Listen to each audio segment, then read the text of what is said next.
Little Kevin, just 4 years old, no longer this smiling little boy, now in the hospital with horrific injuries.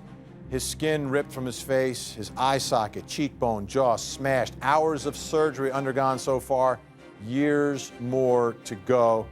All because of this pit bull. There he is. The dog attacking the 4-year-old after the child came into its yard and tried to take its bone.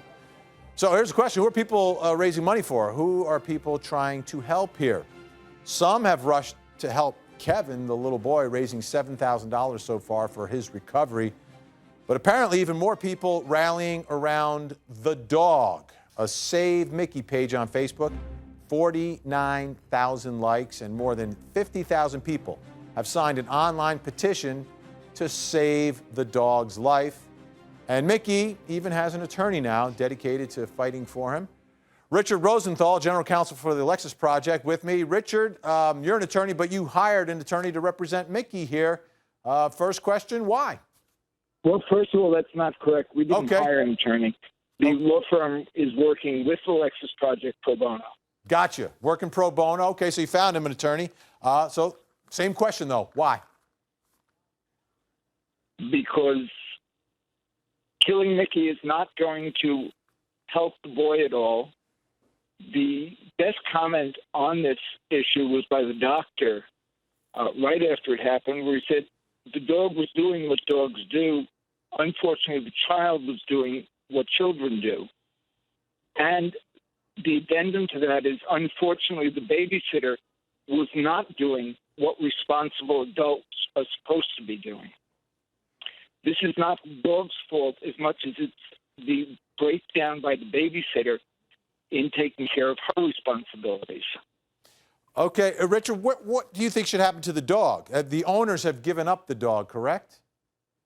That is correct. The dog, if we're able to win and the dog is not put down, he will be turned over to the Alexis Project, at which point he will be evaluated by trainers. He will get whatever training is necessary, and then a determination will be made whether he should probably be rehomed or sent to a sanctuary. Go ahead, Ebony. Yeah, I have to say, my mother owns 2 pit bulls, Vinny, so this is not about criminalizing the breed of pit bull. But this is about a very particular instance of this dog, and by Richard's own admission, still poses a risk of harm. There's a reason why they said dogs do what dogs do. And if this dog is posing this type of unreasonable risk of harm to young children or others out there, he has to be put down. It's not about punishing this dog. It's not about punishing Mickey. It's a safety issue, is what you're talking about. It's about prevention. It's about a safety issue. Lonnie Coombs, go ahead.